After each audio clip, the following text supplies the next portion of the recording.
जय हिंद। मैं ब्रिगेडियर हेमंत महाजन, स्वातंत्र्यवीर सावरकर फेसबुक लाइव सेशन में आपका स्वागत करता हूं। आज हम जिस विषय के ऊपर बात करने वाले हैं वो है कारगिल की लड़ाई 99 की, या जिसे ऑपरेशन विजय बोला जाता है। आज 26 जुलाई है और ये दिन है कि जब भारतीय सेना ने हमारा जो पाकिस्तानी सैन्य जो अंदर आया था, इसे बिल्कुल हमारे देश से निकाल दिया। और इसके बाद जो लास्ट वाला पाकिस्तानी सैनिक इस दिन मारा गया था, इसलिए 26 जुलाई ये कारगिल दिवस या ऑपरेशन विजय इस नाम से पुकारा जाता है। अगले 50 मिनट मैं ऑपरेशन विजय के अलग अलग जो पहलू है इसके बारे में बातचीत करूंगा। शुरुआत में आपने देखा होगा कि मैंने एक इंडियन आर्मी का वीडियो प्ले किया था। वीडियो तो काफी लंबा था, लेकिन जो उस लड़ाई के जो शूरवीर थे, captain Manoj Pandey, lieutenant Vijayant Thapar, captain Vikram Batra, ये सभी को मैंने थोड़े से शॉर्ट समय में दिखाने की कोशिश की थी, क्योंकि अगर हर एक के बारे में बात करें तो हर एक की वीर गाथा एक अलग अलग वीर गाथा है।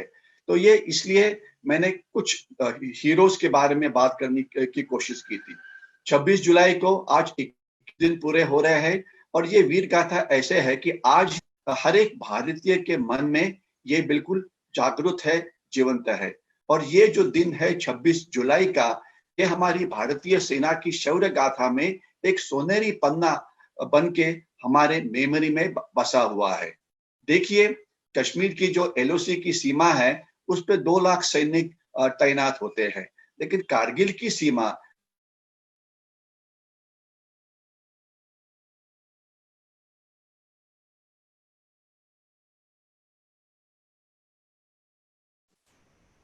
वहां पे केवल एक ब्रिगेड यानी कि 3000 सैनिक ही वहां पे तैनात थे। तो इसलिए एक यहाँ पे जो सैनिकों की जो संख्या थी ये बहुत कम थी। फिर इसीलिए पाकिस्तानी सेना ने किया क्या कि जहां पे हमारे सेना तैनात नहीं थी वहां पे उन्होंने आके घुसखोरी की। तो ये घुसखोरी आप देखेंगे, शायद पता नहीं मुझे क्या आप मुझे देख पा रहे हैं कि नहीं देख पा रहे हैं, क्या ये वीडियो जा रहा है कि नहीं मुझे नहीं पता लग रहा है। एक बार मैं फिर से शेयर स्क्रीन करता हूं।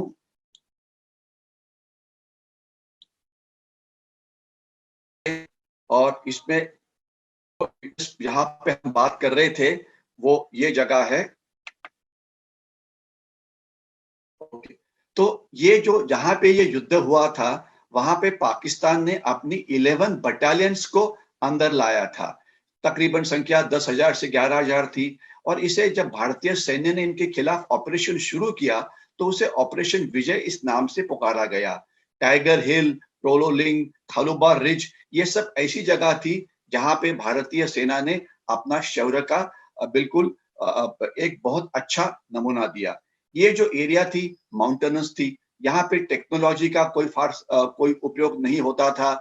जो 26 जनवरी को आप इतने सारे जो शस्त्र देखते हैं वो यहाँ पे इस्तेमाल नहीं हो सकते थे। यहाँ पे जो युद्ध था ये केवल इन्फेंट्री का युद्ध था, जहाँ पे आपको शत्रु के ऊपर हमला करके उन्हें मारना पड़ता था। तो ये केवल इस प्रकार की लड़ाई थी। टेक्नोलॉजी, मॉडर्न वेपन्स, इसका यहाँ पे कोई भी उपयोग नहीं था। और इस लड़ाई में हमारे 550 जवानों ने अपने प्राण का बलिदान दिया। और इस युद्ध के अंदर 4 परमवीर चक्र, 4 महावीर चक्र, 29 वीर चक्र और 52 सेना मेडल प्रदान किए गए। इस लड़ाई के सबसे पहले हीरो थे कैप्टन विक्रम बत्रा, जिनको परमवीर चक्र दिया गया। केवल 18 महीने पहले उन्होंने सेना में प्रवेश किया था। वो शेर शाह से नाम से जाने जाते थे और जाने से पहले उन्होंने बताया था कि या तो मैं जिस पिकेट के ऊपर मैं कब्जा करने वाला हूं वहां पे मैं देश का तिरंगा वहां पे लगा के वापस आऊंगा, या उस तिरंगे के अंदर लपटा के मैं वापस आऊंगा। आपको पता है कि जब सैनिक को वीर गति प्राप्त होती है तो उनका जो पार्थिव होता है उसे जो अपना ध्वज होता है देश का उसमें लपेट के उनको लाया जाता है। और एक टीवी क्रू आया था जिन्होंने उनकी इंटरव्यू ली थी एक पहली लड़ाई जीतने के बाद, तभी उन्होंने बताया था कि मैं क्या चाहता हूं, तो उन्होंने रिप्लाई दिया था कि ये दिल मांगे मोर। मतलब हमने एक पिकेट जहां पे पाकिस्तानी थे उसके ऊपर तो कब्जा किया है, लेकिन जो आगे वाला पिकेट है 0.4875 उसके ऊपर हमला आज रात को हम करने वाले हैं और उसे जीत के हम वापस आएंगे। कैप्टन विक्रम बत्रा ने ये जो फीचर है ये तो कैप्चर किया, लेकिन वो खुद वापस नहीं आए।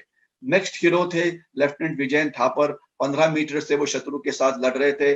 मनोज पांडे परमवीर चक्र विजेता थे, उन्होंने भी बहुत अच्छा काम किया था। तो ये सब जो शूट लोग हैं हमारे, कैप्टन मनोज पांडे का फोटो आप यहाँ पे देख रहे हैं, ये इनको एक बार हम नमन करते हैं और आज की जो ये प्रेजेंटेशन है इसे शुरुआत करते हैं। मनोज पांडे गुरखा राइफल्स के अंदर थे, ये 111 गुरखा राइफल्स में भर्ती हो गए थे और उन्होंने बटालिक सेक्टर के अंदर जो खालूबार रिज है वहां पे जुबर नाम का एक जो शिखर था इसके ऊपर उन्होंने कब्जा किया था। और उनकी एक याद बताई जाती है कि जो भारतीय सेना का जो इंटरव्यू होता है उसे SSB इंटरव्यू के नाम से पुकारते हैं, सर्विसेज सिलेक्शन बोर्ड इंटरव्यू। तो उन्हें पूछा गया था कि आप सेना में क्यों आना चाहते हैं, तो तब मनोज ने उत्तर दिया था कि मुझे सेना में आना है क्योंकि जो सेना का जो हाईएस्ट गैलेंट्री अवार्ड है परमवीर चक्र उसे मैं जीतना चाहता हूं। मनोज पांडे को परमवीर चक्र जरूर मिला, लेकिन वो उनके मृत्यु के बाद चूर थे और उन्होंने किस प्रकार से लड़ाई की थी इसके बारे में तो हम बात करेंगे ही, लेकिन अभी मैं इतना ही बोलना चाहता हूं कि जब उनको गोली लगी थी लड़ाई के अंदर तब उन्होंने उनके सोल्जर्स के साथ नेपाली में बात करनी पड़ती है, तो उनके लास्ट वर्ड्स थे ना छोड़नू, यानी कि उन्हें छोड़ो मत, दुश्मन को छोड़ो मत। उन्होंने वीरता, अदम्य साहस, कुशल नेतृत्व, कर्तव्य के प्रति समर्पण, ये सभी जो गुण थे उसका उन्होंने प्रदर्शन दिया। तो कैप्टन मनोज पांडे और ये सभी जितने वीर जवान हैं इनको हम श्रद्धांजलि देते हुए हम आगे जाते हैं। मैं मराठा रेजिमेंट का हूं, इसके सोल्जर्स जो है वो महाराष्ट्र से आते हैं और उनका जो मोटो है वो आपके सामने यहाँ पे दिया हुआ है, ड्यूटी, ऑनर और करेज, यानी कि कर्तव्य, मान और साहस। जो भारतीय सेना है सदैव हमारी देश की रक्षा के लिए तैयार रहती है, लेकिन दुर्दैव की बात यह है कि कुछ लोग हैं हमारे मीडिया के अंदर, कुछ एक्टिविस्ट है जो अभी भी भारतीय सेना के खिलाफ कोई उल्टी सुल्टी बात करते हैं। अगर आपने कल का ही टीवी चैनल देखा होगा तो एक JNU के स्कॉलर है, अभी इनको स्कॉलर बोला जाए या देशद्रोही बोला जाए ये मैं आपके ऊपर छोड़ता हूं। उन्होंने बोला कि उन्होंने एक ट्वीट किया और उस ट्वीट में उन्होंने बोला कि भारतीय सेना जो है वो कश्मीर में लोगों को मार रही है, कश्मीर में जिनोसाइड हो रहा है, कि जो कि 100% गलत बात है, लेकिन ये बोलते हैं। अभी खैर पुलिस उनके खिलाफ कार्रवाई कर रही है, देखते हैं क्या कार्रवाई होती है। तो इस प्रकार के कुछ एक्टिविस्ट है, कुछ सो कॉल्ड इंटेलेक्चुअल्स है, कुछ एंटी नेशनल्स है, वो उल्टी सुल्टी बात करते हैं, जबकि सेना सबसे जो अच्छा काम कश्मीर में वो ये कर रही है कि जो दहशतवाद को तोड़ के जो नॉर्मल कश्मीरी जिनको जो उससे तंग हो गए हैं उनको बचाने की कोशिश कर रही है। लेकिन कुछ लोग एक बहुत ही डिसइंफॉर्मेशन कैंपेन करते हैं और इनकी संख्या 300-400 के आसपास होगी, तो इनके साथ कैसे निपटा जाए ये मैं आपके ऊपर होता हूँ। इंडियन आर्मी जो है ये प्रेजेंटेशन उन गैलेंट ऑफिसर्स और जवानों को हम समर्पण करते हैं जिन्होंने देश की रक्षा करते हुए अपने प्राणों का बलिदान दिया। आप में से अगर कोई दिल्ली गए होंगे तो दिल्ली में एक नेशनल वॉर मेमोरियल बना हुआ है, यहाँ पे सभी सोल्जर्स जिन्होंने देश के लिए 1947 के बाद अपना बलिदान दिया उनके नाम वहां पर है। दुर्दैव की बात ये थी कि अभी तक 2 साल पहले तक 70-70 इयर्स ये जो वॉर मेमोरियल है मेरे अंदाज से 2019 में पंतप्रधान जी ने उसका उद्घाटन किया। तो 2019 के पहले देश स्वतंत्र हो गया 47 में, तो 47 यानी कि 20 तकरीबन 53 इयर्स और उसके बाद के 20 साल यानी कि ऑलमोस्ट 70 इयर्स इस देश के अंदर जिस सेना के लोगों ने अपनी जान दी देश के लिए, उनके लिए मेमोरियल भी नहीं था। हम जो परेड हमारी 26 जनवरी की शुरू करते थे वो इंडिया गेट से शुरू होती है, लेकिन इंडिया गेट ये सेकेंड वर्ल्ड वॉर में मारे हुए सोल्जर्स का मेमोरियल है जो ब्रिटिशर्स ने बनाया था। हमारा देश की आप देखिए कि क्या इंटेलेक्चुअल बैंकरप्सी है कि हम हमारे सैनिकों के लिए जो देश के लिए जान देते हैं उनका मेमोरियल भी नहीं बना पाए। खैर अभी वो बन गया है, 2019 में उसका उद्घाटन हो गया। आप कभी जाते हो वहां पे तो आप जरूर इन सैनिकों का नाम आप पढ़िए, क्योंकि ये जो सोल्जर्स है इनके कारण हमारा देश सुरक्षित है, तो हमने हमारी जो होमेज है उनको पे ही करना चाहिए। तो this presentation is dedicated to those gallant officers and men of the Indian Army। और इंडियन आर्मी का मतलब जो मैं बोलता हूँ तो यहाँ पे इंडियन आर्म फोर्सेस में ये मेरा मतलब है, यानी कि नेवी एयरफोर्स या इतर जिन्होंने अपना प्राण दिए देश की रक्षा करने के लिए। May their souls rest in peace in the gallery of bravest of the brave. Indian army ने देश के लिए बहुत सारी लड़ाइयाँ लड़ी हुई है और बहुत खून बहाया हुआ है। सबसे पहली लड़ाई 1947 के अंदर, उस समय हमारे तकरीबन 2500 सोल्जर्स मारे गए थे, उन्होंने अपनी जान दे दी। 1965 में तकरीबन 2500 के आसपास हमारे सोल्जर्स ने प्राण दिए। 71 में तकरीबन 2500 के आसपास, कारगिल में 570 के आसपास, चाइना का जो 1962 का वॉर हुआ है उसके अंदर अगर मुझे फिगर्स याद होगी तो तकरीबन 1-1.5 के आसपास थी। और इसके बाद बहुत सारे ऑपरेशन हुए। ऑपरेशन पावन जो अपना श्रीलंका में हमारे सैन्य ने किया हुआ, वहां पे 3000 सैनिक हमने दिए जिन्होंने प्राण दे दिए। और उसके बाद और सारे जो ऑपरेशन हुए जिसमें है हैदराबाद को हमने हमारे देश में लाया। ऑपरेशन पोलो 1948 में हुआ था। उसके बाद लिबरेशन ऑफ गोवा जो भारतीय सैन्य ने किया। और ऑपरेशन मेघदूत के अंदर हमने जो सियाचिन ग्लेशियर जो पाकिस्तान लेना चाहता था उसके ऊपर कब्जा किया। और आज सियाचिन ग्लेशियर ये दुनिया की सबसे हाईएस्ट जगह है जहां पे लड़ाई चलती है। इससे हमें बहुत फायदा हुआ। इसके सिवाय हम पंजाब के अंदर हमने अलग अलग ऑपरेशंस किए। ऑपरेशन ब्लू स्टार जब वहां पे खालिस्तान की दहशतवाद चल रहा था, ऑपरेशन वुड रोज, ऑपरेशन रक्षक, और आज कश्मीर में आज भी दहशतवाद पुनर्जीवित करने की पाकिस्तान कोशिश कर रहा है। और कल परसों की बात है, लाइन ऑफ कंट्रोल के ऊपर हमारे एक सैनिक ने प्राण का बलिदान दिया एंटी टेररिस्ट ऑपरेशन में। कल 2 दहशतवादी मारे गए, लेकिन हमारे 3 सैनिक वहां पे इंजर्ड हो गए। तो ये इंडियन आर्मी का ये जो खून है ये आज भी बह रहा है। तो इस प्रकार इसलिए जो सब सोल्जर्स है इनको हमने हमारा सैल्यूट देना चाहिए। हमारा देश जो है वो सुरक्षित है। जब हम कारगिल वॉर की बात करते हैं तो उस समय हमारा नेतृत्व कौन था? उस समय हमारे प्राइम मिनिस्टर थे श्री अटल बिहारी वाजपेयी और हमारे डिफेंस मिनिस्टर थे श्री जॉर्ज फर्नांडिस।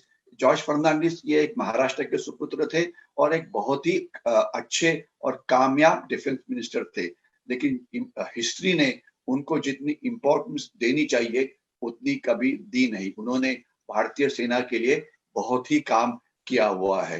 तो अटल बिहारी वाजपेयी जो प्राइम मिनिस्टर थे वो चाहते थे कि हम पाकिस्तान के साथ दोस्ती करें, तो उन्होंने लाहौर की बस यात्रा की थी। कारगिल युद्ध जो हुआ अप्रैल मई के अंदर पाकिस्तानी सेना ने अंदर घुसखोरी की 99 के, और तकरीबन जून के बाद ये युद्ध शुरू हुआ और जुलाई 26 को यह युद्ध खत्म हो गया।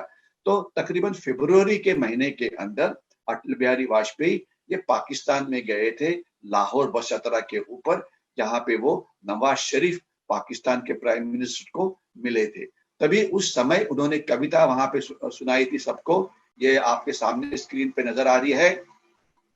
भारत पाक पड़ोसी, साथ साथ रहना है, प्यार करे या वार करे, दोनों को ही सहना है, जो हम पर गुजरी बच्चों के संग न होने देंगे, जंग न होने देंगे, जल्द ना होने देंगे।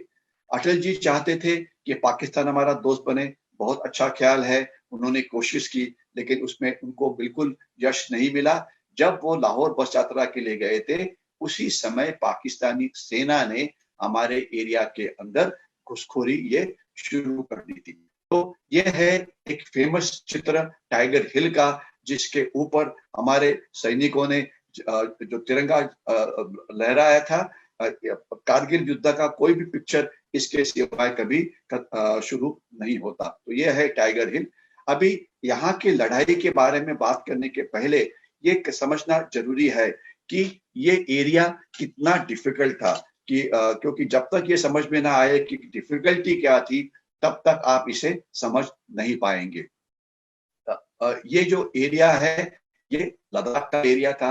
लद्दाख के दो डिस्ट्रिक्ट्स है।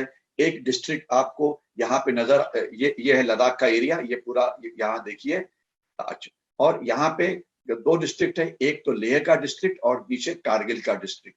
और ये जो बाउंड्री है लद्दाख के आजू बाजू में, लद्दाख को दो देशों की सीमा वहां पे मिलती है।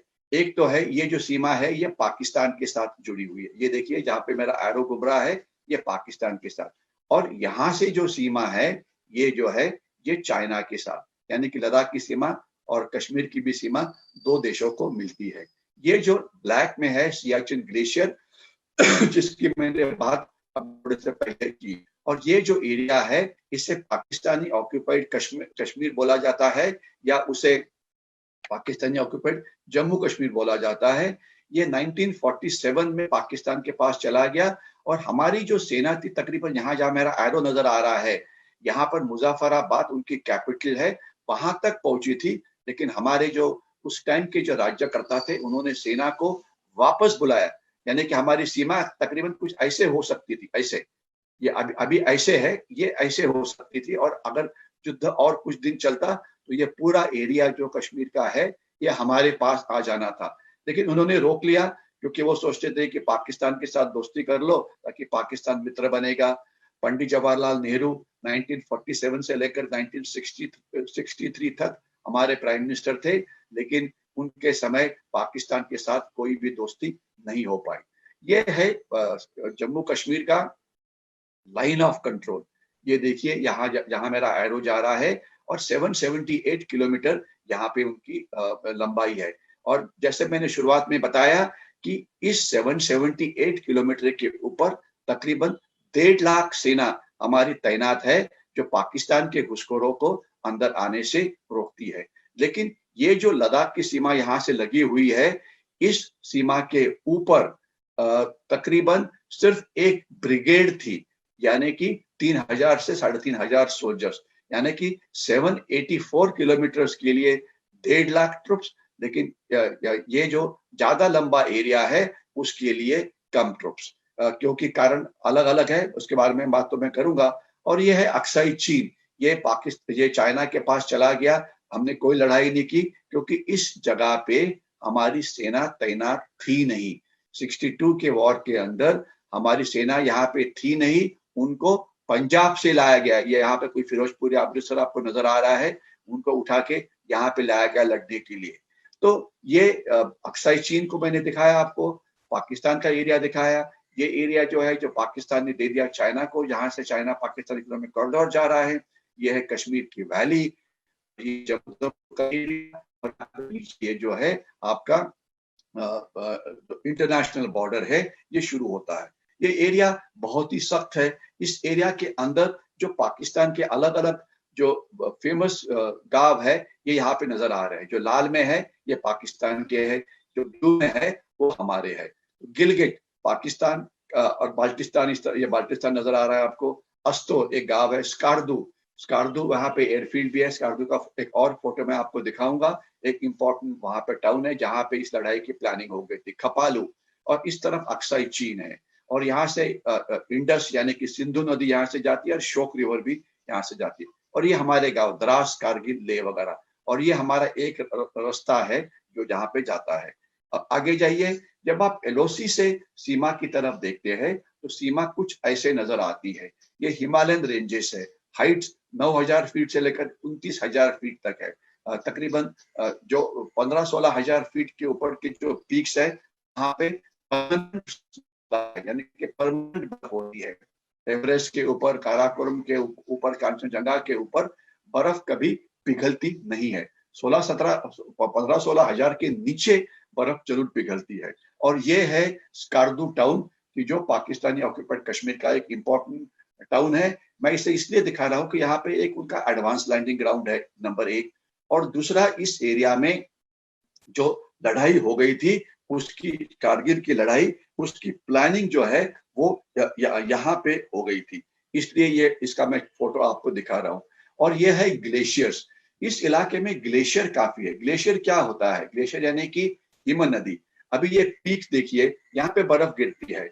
जब बर्फ ज्यादा होती है तो नीचे आनी शुरू हो जाती है, और जो कुछ ऐसा एरिया होता है वहां पे आके आ जाती है। तो ये प्लेन एरिया में ये बर्फ नीचे आ गई है। और ये तब जब बर्फ गिर रहा है तब तो ये बर्फ होती है, लेकिन जब बर्फ पिघलना लगता है, समझ लीजिए अक्टूबर के बाद, तो तब इसका पानी बनता है। तो ये जो ग्लेशियर्स है, हमारी जो रिवर्स जो हिमालय से निकलती है, इससे पानी सप्लाई करती है। जैसे कि गंगा नदी है, गैंजेस है, इसका गंगोत्री ग्लेशियर से उगम पाती है। और जो ब्रह्मपुत्रा है वो तिब्बत से आती है। सिंधु नदी भी एक ग्लेशियर से आती है। तो ये ग्लेशियर्स इंपॉर्टेंट है। इसके बाद यहाँ पे जो कुछ नीचे वाले हिस्से है, वहां पे बर्फ पिघलने के बाद यहाँ पे लेक्स नजर आते हैं। आज की बात की जाए तो जो चाइना के साथ हमारा स्टैंड ऑफ चल रहा है, तो उसके अंदर पेंगेंगसो लेक के बारे में आपने काफी सुना होगा। इसी प्रकार का वो एक जो लेक है वो 16,000 फीट के ऊपर बना हुआ है। यहाँ पे जो वैलीज है ये बहुत ही छोटी है। यहाँ पे कोई रहता नहीं है। कारगिल के पूरे इलाके में 1.5 लाख लोग रहते हैं। और कारगिल और लेह को पकड़े यानी कि लद्दाख के अंदर 2010 के सेंसस के मुताबिक जो लोग रहते हैं उनकी संख्या 3 लाख से भी कम है। यानी कि हमारे कोई भी बड़ा शहर है उसका एक सबब होगा, उससे ज्यादा स्ट्रेंथ होगी। और यहाँ से ये नदियां जो जाती है, बिल्कुल छोटी छोटी नदियां है। जब बर्फ पिघलती है तब इसमें पानी आ जाता है। और यहाँ पे जब बर्फ पिघलती है तो यहाँ पे थोड़ा घास ऊपर आना शुरू हो जाता है। और हमारे जो इस इलाके में जो लोग रहते हैं वो अपने जानवरों को ग्रेजिंग करने के लिए यहाँ पे लाते हैं। अदरवाइज यहाँ पे कोई परमानेंट जो लोग हैं वो रहने वाले होते नहीं है। अभी ये इस प्रकार की नदी जब बर्फ पिघलता है तो इस प्रकार से पानी आ जाता है, जिससे पानी बहुत फास्ट स्पीड से जाता है।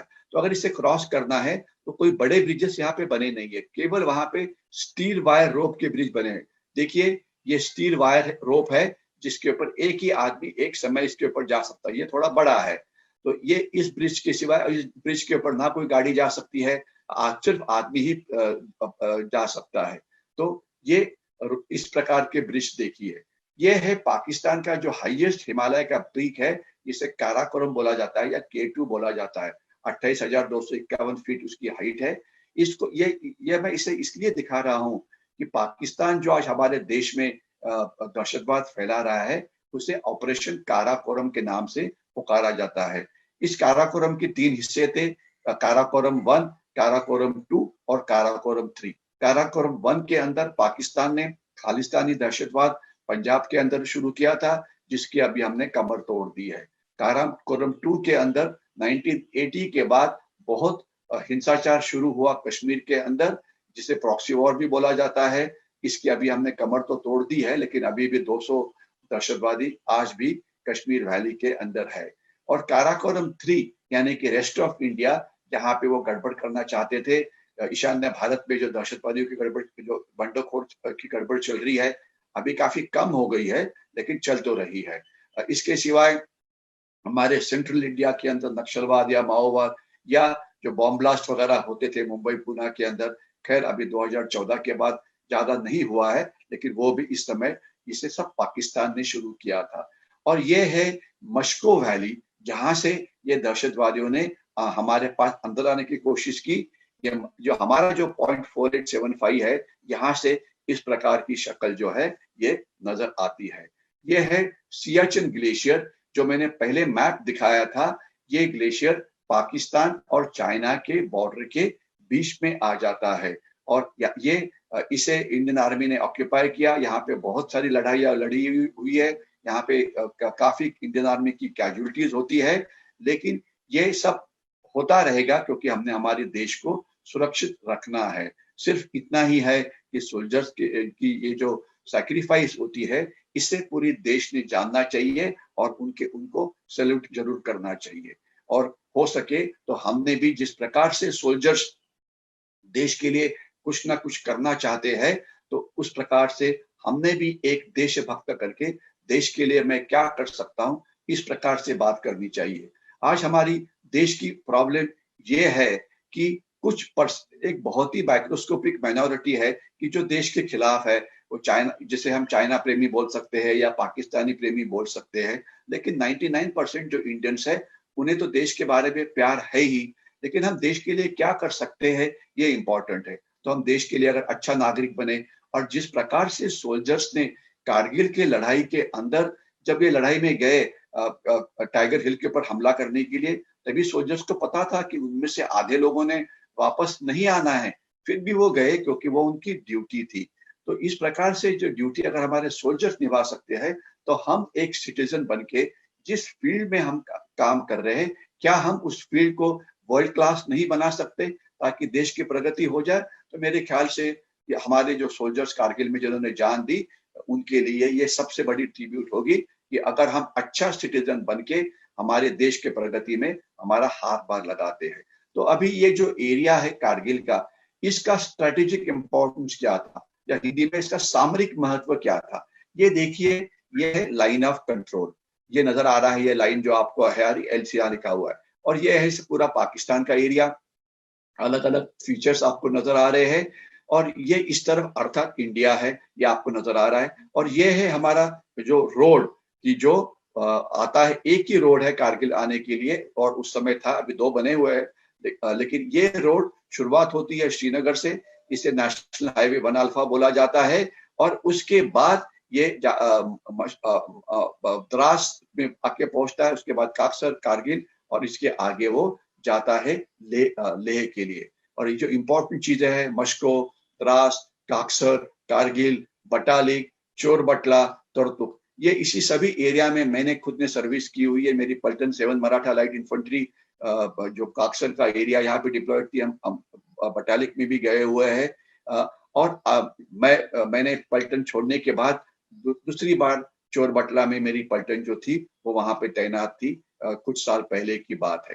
तो ये काफी डिफिकल्ट एरिया है जिसके बारे में मैंने बताने की कोशिश की है। अभी पाकिस्तान का यहाँ पे एम क्या था, और आज जो मैं आपको बताने वाला हूँ कि पाकिस्तान ने कारगिल में लड़ाई शुरू क्यों की, और हमने इस प्रकार से इस लड़ाई का प्रत्युत्तर किया। और उसके बाद ये भी देखना चाहिए कि कारगिल की लड़ाई तो हमने जीत ली, उसके आगे पाकिस्तान क्या करेगा। तो शायद जब नेक्स्ट टाइम मैं आपसे बात करूंगा, पाकिस्तान क्या कर रहा है आजकल, इसके बारे में हम बात करेंगे। तो अभी हम सबसे पहले बात करते हैं इस एरिया का जो भूगोल है, ज्योग्राफी है, टेरेन है, जमीन है, उसके बारे में। ये जो एरिया है उसकी जो हाइट्स है 9,000 फीट से 18,000 फीट इतनी ऊंची थी। यहाँ पे कोई लोग रहते नहीं है, ये पूरा बैरन एरिया है।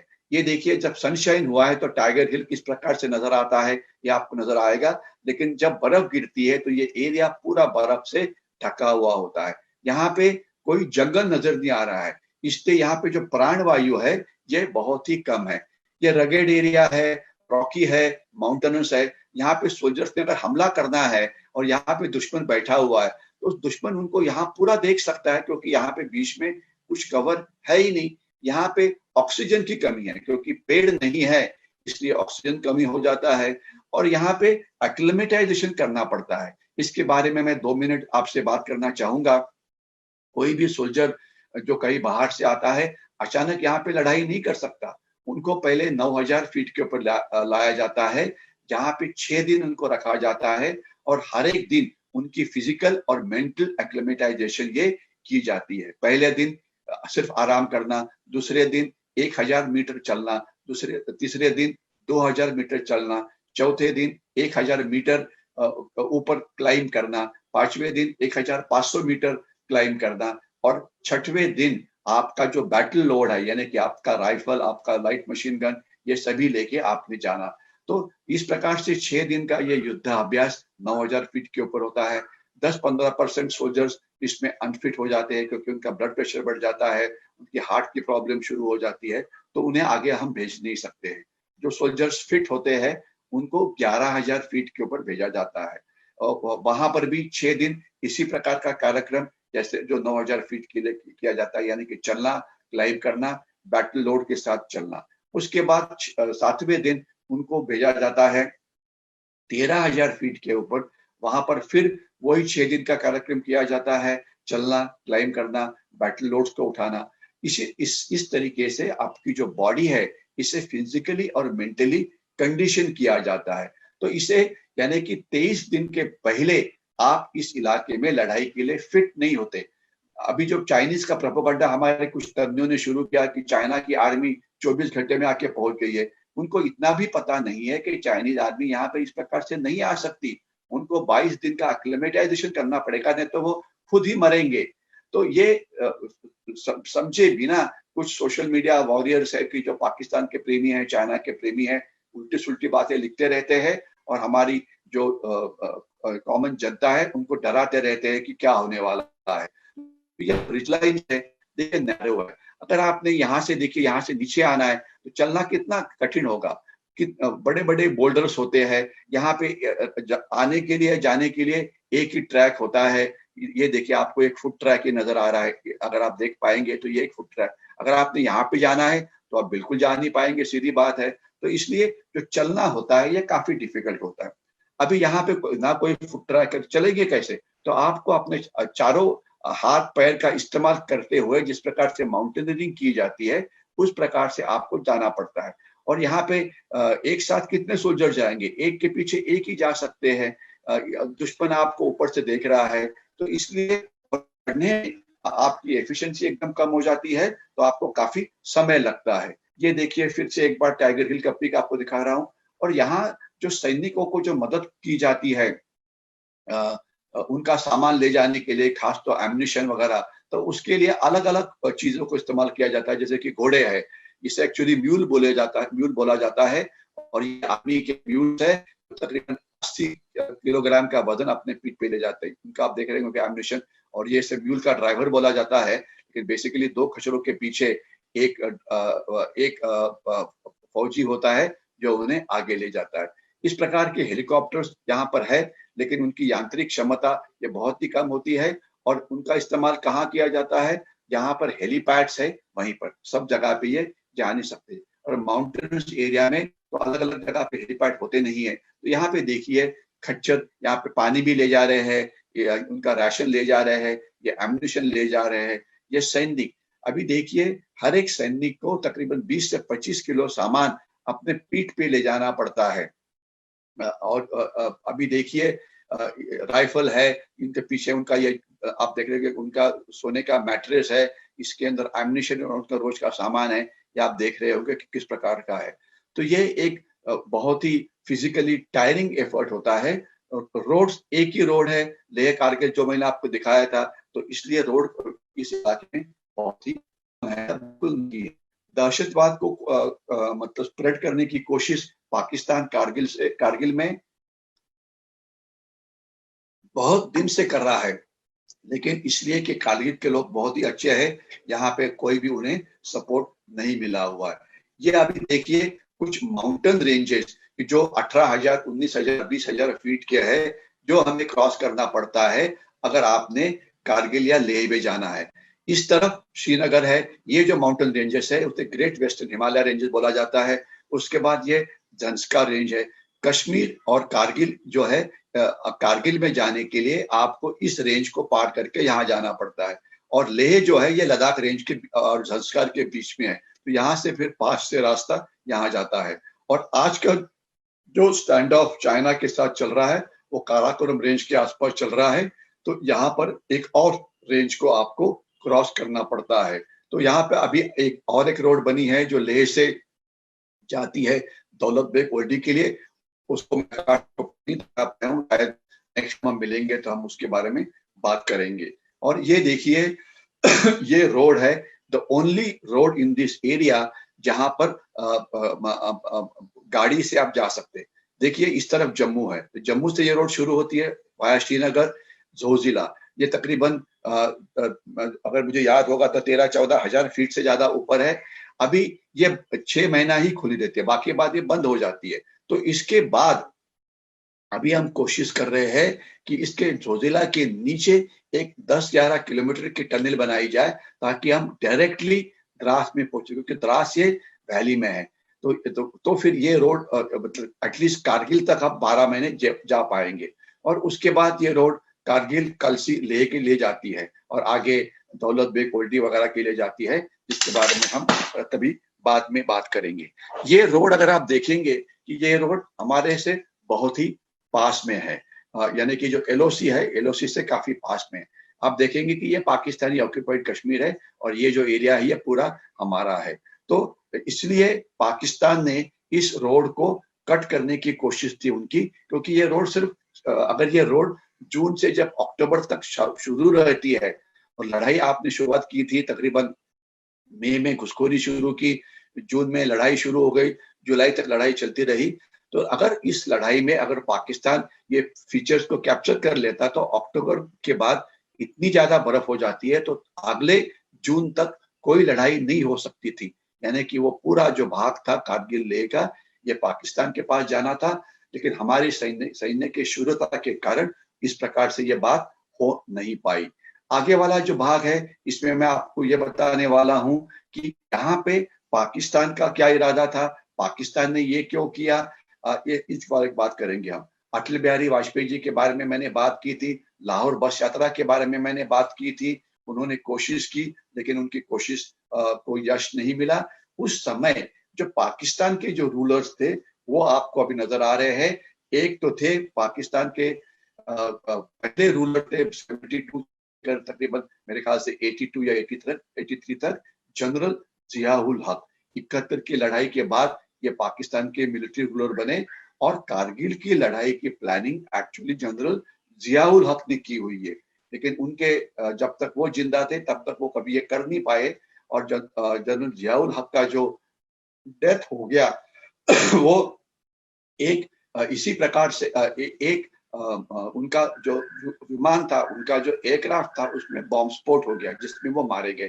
माना जाता है कि उनके दुश्मनों ने ये किया। और जब कारगिल की लड़ाई हो गई, तो इस कारगिल के लड़ाई के अंदर नवाज शरीफ ये प्राइम मिनिस्टर थे, जो 4 बार प्राइम मिनिस्टर बने, 4 बार ये जेल में रहे हुए हैं। और आज जब हम आज की बात कर रहे हैं, आज भी वो जेल में है। इमरान खान जो पाकिस्तान के प्राइम मिनिस्टर है, उन्होंने उनको जेल में डाला हुआ है। जनरल मुशर्रफ ये उस समय चीफ ऑफ आर्मी स्टाफ थे, एक आक्रामक सोल्जर थे। तो उन्होंने सोचा कि मैं मेरा नाम हिस्ट्री में डाल दूं कश्मीर को जीत के, ताकि जो पाकिस्तान की हिस्ट्री में मैं पूरा अमर बन जाऊंगा। इसलिए उन्होंने ये प्लानिंग की थी, और कारगिल को और लेह को हमारे देश से छीनने की उनकी कोशिश थी। आज जनरल मुशर्रफ क्या है, उनको भी जेल में डालने वाले थे, उनका भी कोर्ट मार्शल होने वाला था, उनके ही रूलर्स थे, नवाज शरीफ नहीं करना था। ये बात अलग है कि कारगिल की लड़ाई के कुछ महीने के बाद ही जनरल मुशर्रफ ने एक मिलिट्री कूप किया, जिसके अंदर उन्होंने सत्ता अपने हाथ में ले ली, नवाज शरीफ को जेल में डाल दिया। तो ये वहां की परंपरा है कि जो वहां की जो रूलर्स है, ये एक दूसरे को जेल में डालते हैं, एक दूसरे को मारते हैं। और इनका कहना था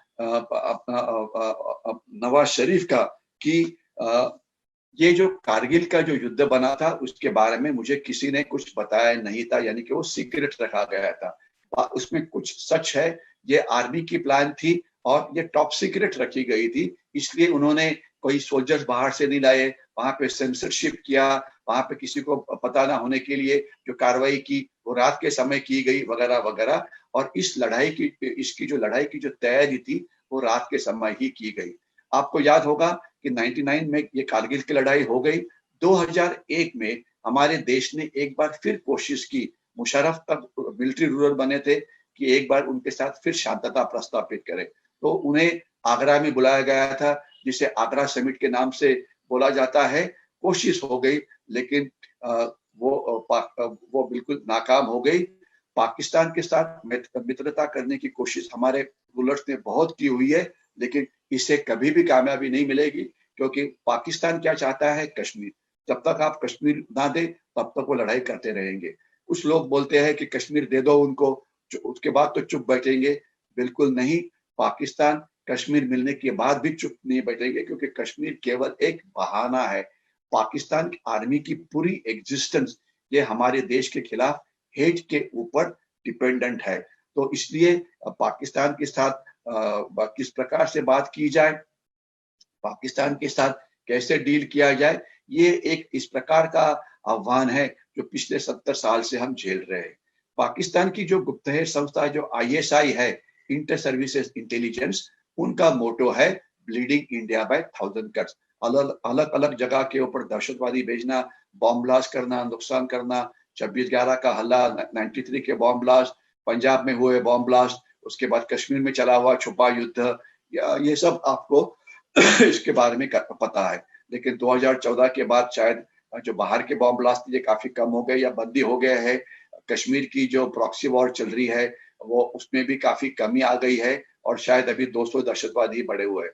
लेकिन इसके बाद का ये आप उनका देखना, गवर्नमेंट्स में change but ISI will never change it's grand strategy of bleeding India by thousand cuts.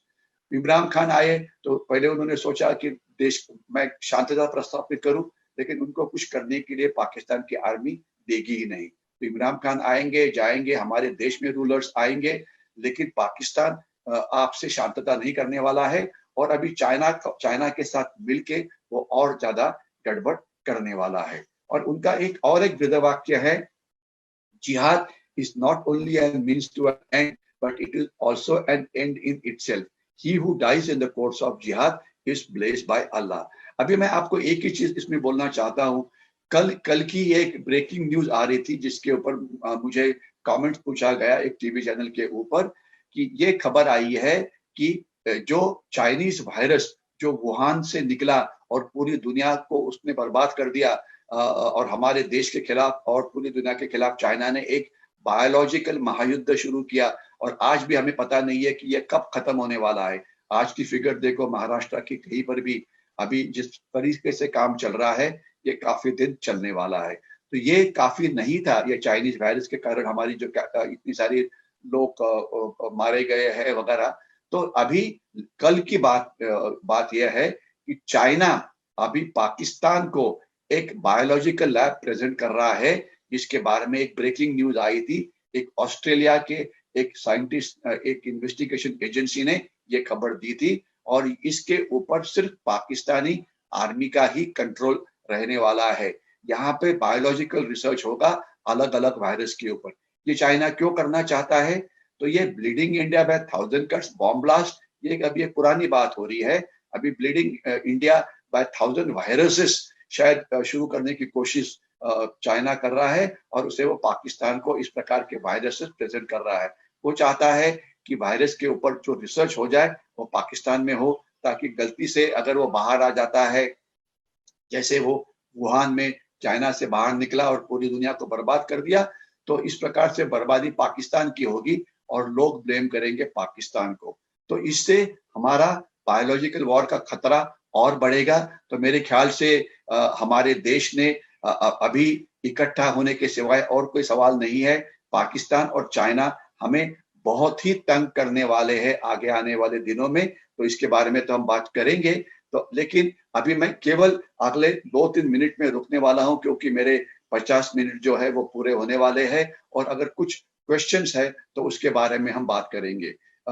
मैं सिर्फ अभी शॉर्ट में आपको ये बोलना चाहूंगा कि ये क्यों किया गया, पाकिस्तान ने ये समय क्यों किया। इसका मेन कारण ये था कि वो कश्मीर इशू को इंटरनेशनलाइज करना चाहते थे। कश्मीर लोग कोई बात ही नहीं कर रहा था।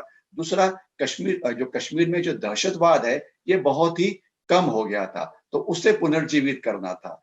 तीसरा, लेह लद्दाख सियाचिन ग्लेशियर को वो परमानेंटली इंडिया से कट ऑफ करना चाहते थे। तो ये उनकी प्लान थी। ये प्लान मैं आपको दिखाऊंगा, और उसके बाद हम कुछ सवाल होंगे तो हम उसके ऊपर बातचीत करेंगे। ये प्लान आप क्विकली देख लीजिए। यह है लाइन ऑफ कंट्रोल। इस तरफ पाकिस्तान है, इस तरफ हम है, हमारे द्रास कारगिल वगैरह। तो यहाँ पे पहले उन्होंने तुर्तुक में अंदर आना था, जहां से सियाचिन ग्लेशियर है, से कट ऑफ करने के लिए, सियाचिन ग्लेशियर कट ऑफ होगा तो भारत के लिए एक बहुत ही बड़ी प्रॉब्लम थी। दूसरा था द्रास के अंदर आना। यहाँ पे अगर अंदर आएंगे तो ये पूरी रोड बंद हो जाएगी, जिसलिए कारगिल भी जाएगा और इस तरह इसके आगे जो लद्दाख में जो हमारी सेना है वो भी उनका मेंटेनेंस ये हो नहीं पाएगा। तो ये दो जगह थी जिसके ऊपर उन्होंने कोशिश की थी और इन्होंने उनको दिखाना था कि इसमें पाकिस्तानी सोल्जर्स का कोई हाथ नहीं था, बल्कि मुजाहिदीन यानी कि दहशतवादी ये इनका हाथ था। इसलिए उन्होंने जो इसे छुपाने की कोशिश की। इसमें जिन्होंने हिस्सा लिया वो थे नॉर्दर्न लाइट इन्फेंट्री के। उनका ये यूनिफॉर्म है, लेकिन उनको यूनिफॉर्म किस प्रकार का दिया गया कि दिखाया गया कि वो एक मुजाहिदीन है, यानी कि स्वतंत्रता के लिए लड़ने वाले हैं। देखिए पठान ड्रेस डाला हुआ है, सलवार कमीज है, ऊपर जैकेट है, शॉल है, ये पठान कैप है और हाथ में ये जो AK-47 राइफल है, इस प्रकार दाढ़ी बढ़ाई हुई है। तो शायद आप सोचेंगे कि ये दहशतवादी है, लेकिन ये दहशतवादी नहीं थे, ये पाकिस्तान के सोल्जर्स थे। तो यहाँ पे मैं आपको सिर्फ एक ही बात दिखाना चाहूंगा और इसे हम रिपीट करेंगे। पाकिस्तान ने जो उनके जो सोल्जर्स मारे गए उनको भी उन्होंने वापस नहीं लिया और ये भी एक्सेप्ट नहीं किया कि उनको सोल्जर्स मारे गए जैसे आज चाइना कर रहा है। तो अभी हम सिर्फ दिखाएंगे कि इसे मैं आगे रिपीट करूंगा। जो हमारी सेना के बीच में जो गैप्स थी वहां पे आके पाकिस्तान ने घुसखोरी कहा, ये सब एरिया देखिए जहां पर वो आ गए। तो इसके बारे में हम डिटेल में बात करेंगे और इसके बाद हमारी लड़ाई शुरू हो गई। तो ये हम पार्ट 2 में उसके बारे में बात करेंगे। लेकिन इसके पहले कि मैं इस प्रेजेंटेशन को खत्म करूं, मैं एक बार आपको एक चीज दिखाना चाहता हूं। वो है कि जो कैप्टन विक्रम बत्रा थे, कैप्टन विक्रम बत्रा, उनका एक लास्ट इंटरव्यू हुआ था, जो इंटरव्यू मैं आपको दिखाना चाहता हूं। देखते हैं कि क्या ये हम इसको हम देख सकते हैं कि नहीं। कोशिश करता हूं मैं।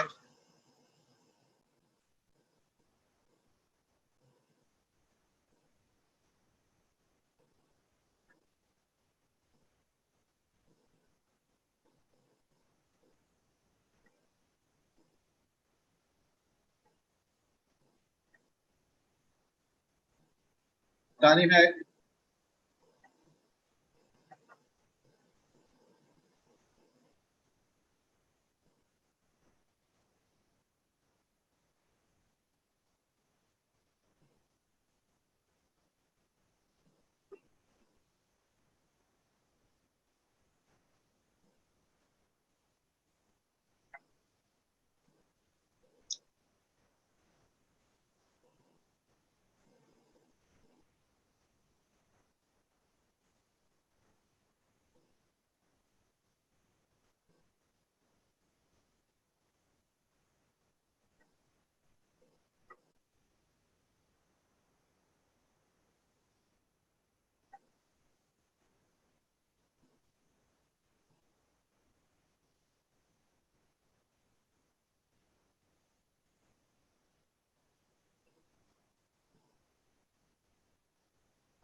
और हमारी तरफ से जो कुछ भी बंद करता होगा, we'll definitely do that for them. Point 4875 पर फतह तो हुई, पर सेना के जांबाज कैप्टन नहीं लौटे। 7 जुलाई को कैप्टन बत्रा शहीद हो गए। Captain Batra is no more. 13th Jammu and Kashmir light infantry के विक्रम बत्रा को उनकी बहादुरी के लिए कारगिल की लड़ाई के मैदान में ही तरक्की दी गई थी और वे इस लड़ाई में सबसे कम उम्र के कैप्टन बने थे।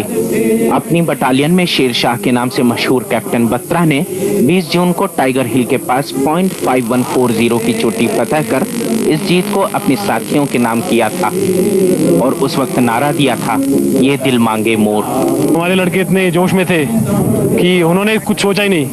उनके मन में सिर्फ एक ही होप थी, एक ही उनके एम था, एक ही उनका मुद्दा था कि हमें 5140 कुछ भी हमें कैप्चर करना है।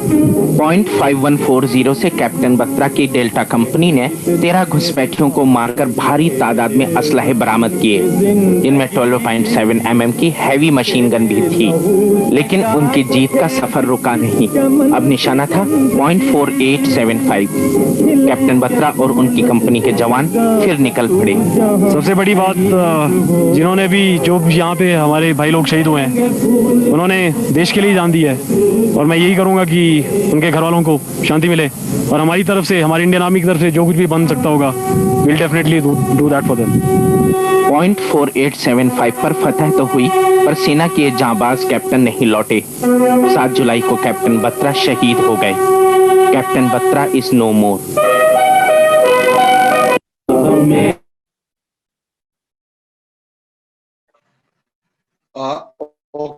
यहाँ पर मैं, मेरी जो पूरी प्रेजेंटेशन है यहाँ पे मैंने खत्म की हुई है।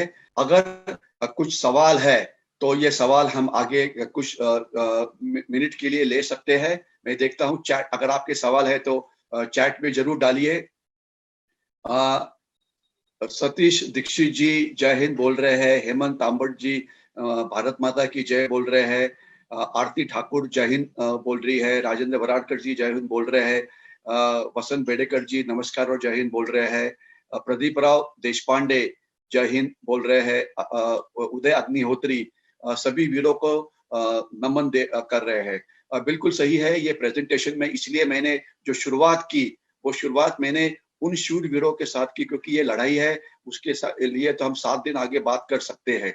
लेकिन मेरे ख्याल से इस लड़ाई का सबसे इम्पोर्टेंट जो कंपोनेंट था वो थे हमारे यंग सोल्जर्स और यंग ऑफिसर्स। इसलिए मैंने जो शुरुआत की थी, आपने शायद देखा होगा कि जो शूरवीर थे, कैप्टन मनोज पांडे, विक्रम बत्रा, विजय थापर, अनुज नायर वगैरह, इन सब के मैंने फोटोग्राफ आपको दिखाई।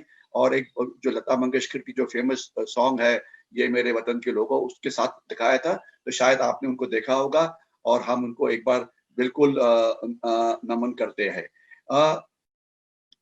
इसके बाद अलका गोडबोले जी नमस्कार बोल रहे हैं। दीपक बंकर जी नमस्कार बोल रहे हैं। आप सबको नमस्कार। ये जो वीडियो, ये जो प्रेजेंटेशन है, ज्यादा से ज्यादा लोगों के साथ शेयर करो, क्योंकि हमारे देश में जो बैड इंफॉर्मेशन है, जो डिसइंफॉर्मेशन है, वो बहुत जल्दी फैलती है, लेकिन अच्छी इंफॉर्मेशन ये स्प्रेड नहीं होती। तो इसे, इसकी जो लिंक है, इसे व्हाट्सएप के ऊपर शेयर करो, अपने मित्रों के साथ, दोस्तों के साथ शेयर करो। सुनील वालावरकर जी जय हिंद बोल रहे हैं। जगदीश अनेराव जी वंदे मातरम बोल रहे हैं। रंजीत सावरकर जी जय हिंद बोल रहे हैं। निशांत जी जय हिंद बोल रहे हैं। जय जवान जय सेना बोल रहे हैं। राजन शिंदे जी जय हिंद बोल रहे हैं। मीनाक्षी पोपली जी बोल रहे हैं सत्यमेव जयते। आज हमारी सत्यमेव जयते, ये हमारा एक्चुअली मोटो है, हमारे देश के इस पे लिखा हुआ है।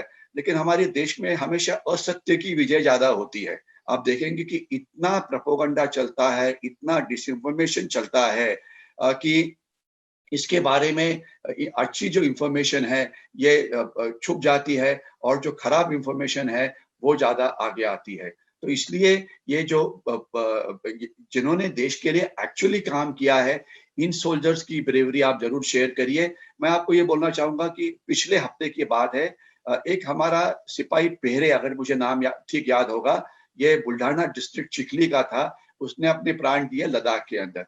उसकी जब यहाँ पे पार्थिव यहाँ पे लाया गया महाराष्ट्र में, तो ये न्यूज मराठी पेपर में बीच में कहीं पान नंबर 6 पे डाली हुई थी। इसलिए कि मैं फौजी हूँ, इसको मैंने उसको देख लिया और मैंने मेरे ब्लॉग के ऊपर डाल दिया कि ये इसने अपना प्राण दिए है देश के लिए। लेकिन उस दिन हमारे न्यूज़पेपर में क्या था कि कोई एक बॉलीवुड के एक्ट्रेस है, उसको शायद कोरोना हो गया होगा वगैरह वगैरह। मैं ये नहीं बोल रहा हूँ कि बॉलीवुड कोई खराब है वगैरह, लेकिन हम हमारे जो एक्चुअल हीरोज है, क्या उसे हम जान सकते हैं? उसको हम जानते हैं? उसको हमने जानना चाहिए। कल का ही टीवी डिबेट चल रहा था ये कोई जेएनयू के रिसर्च स्कॉलर है, उन्होंने बोला है कि जो भारतीय सेना है कश्मीर में जेनोसाइड कर रही है। अभी ये देश के अंदर के लोग इस प्रकार की उल्टी बात करते हैं। कश्मीर में सेना कश्मीरियों का रक्षण कर रही है, लेकिन इसे पब्लिसिटी दी जाती है। और टीवी जिसने ये कोई रिसर्च स्कॉलर होगा, देखो ये जो इस प्रकार के जो एंटी नेशनल होते हैं, ये होते हैं 300, 400, 500 और 130 करोड़ के देश में 400, 500 एंटी नेशनल होना कोई बहुत बड़ी बात नहीं है। लेकिन मीडिया में उनको इम्पोर्टेंस दिया जाता है। करेक्ट चीज ये थी कि उसको सिर्फ जेल में डालना था, लेकिन टीवी चैनल्स ने क्या किया, इसके ऊपर चर्चा की। तो जिसके लिए ये आदमी जिसने ये उल्टी सुल्टी बात की, जो किसी को सामने नहीं आना था, तो वो सभी अभी आधे देश को पता लग गया कि एक है जिसने इस प्रकार की उल्टी बात की हुई है। तो ये इस प्रकार की बैड न्यूज को कृपया ज्यादा पब्लिसिटी मत दो, उसके ऊपर लीगल कार्रवाई करो, लेकिन उसको क्यों आप ये कर रहे हैं। तो ये ब्रेवरी की स्टोरी मैंने थोड़ी बताई है, मनोज पांडे कैप्टन बत्रा की।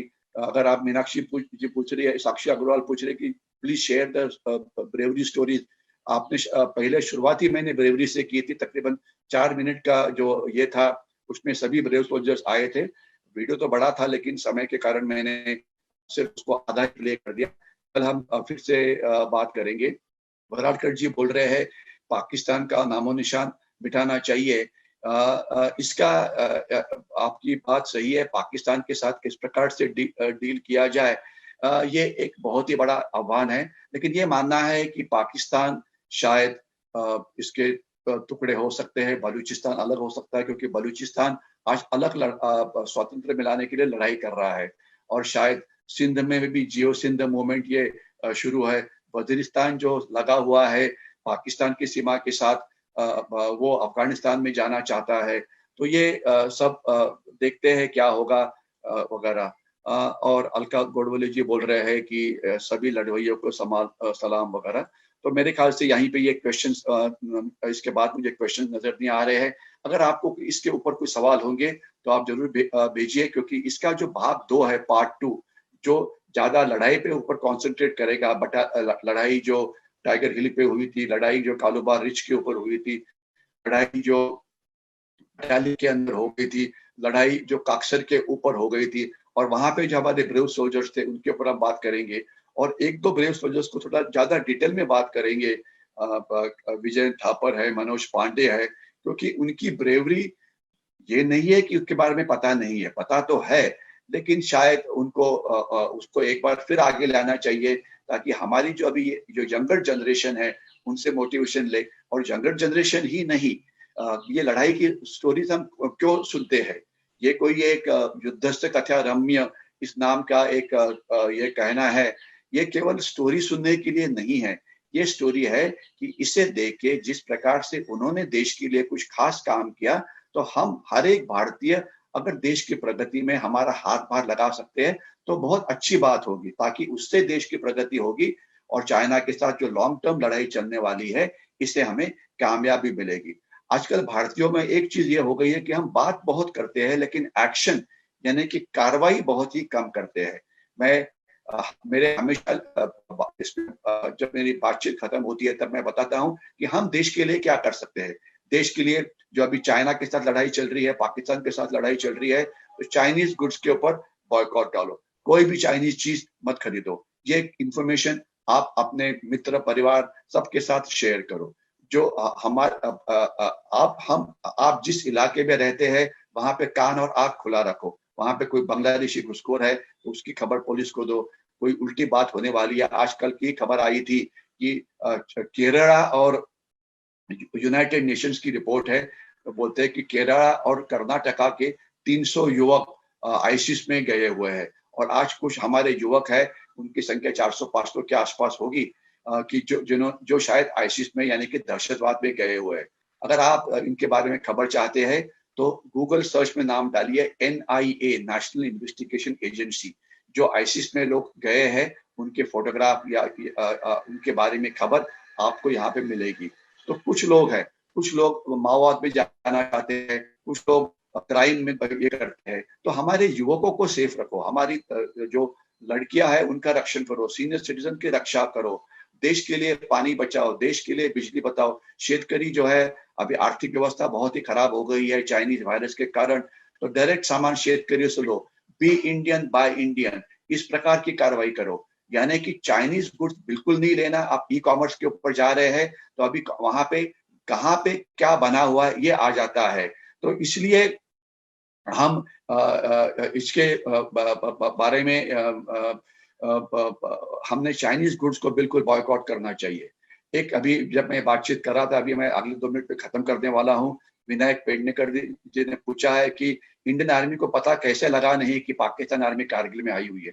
अरे मैंने तकरीबन आधा घंटा इस विषय के ऊपर ही खर्चा किया कि वो कैसे अंदर आए, क्यों पता नहीं लगा। शायद आप लेट ज्वाइन हो गए हैं, लेकिन मेरा पहला आधा घंटा इस वीडियो को आप एक बार फिर देख लीजिए। शुरुआत करिए, तकरीबन 3 मिनट के बाद मैंने इसी विषय के ऊपर बात की है कि ये किस प्रकार से वो अंदर आया, और जो मेरी जो लास्ट स्लाइड थी कहाँ पर अंदर आए ये थी। तो ये आप इससे फिर से एक बार सुनिए, क्योंकि काफी हम थोड़ा सा पूरी चीज सुनते नहीं है, इसलिए ये आ जाता है। तो खैर इसको मैं आगे एक बार फिर बात करूंगा, ऐसी बात नहीं है। लेकिन अभी समय आ गया है रुकने का, तो मैं रुकता हूँ। नेक्स्ट संडे को हम इसी समय मिलेंगे, तभी हम जो आपके कोई और सवाल होंगे तो उसको भी लेंगे। आप सावरकर स्मारक का ईमेल आपके पास है, उसे भेजिए, और उस समय भी जाएंगे वो भी लेंगे। और ज्यादा हमारा जो फोकस होगा वो ब्रेवरी और जो लड़ाइयाँ लड़ी गई इसके ऊपर होगा। तो ये होगा हमारे ऑपरेशन विजय कारगिल वॉर का पार्ट 2। तब तक के लिए आपसे विदा लेते हैं और यहीं पर रुकते हैं। जय हिंद।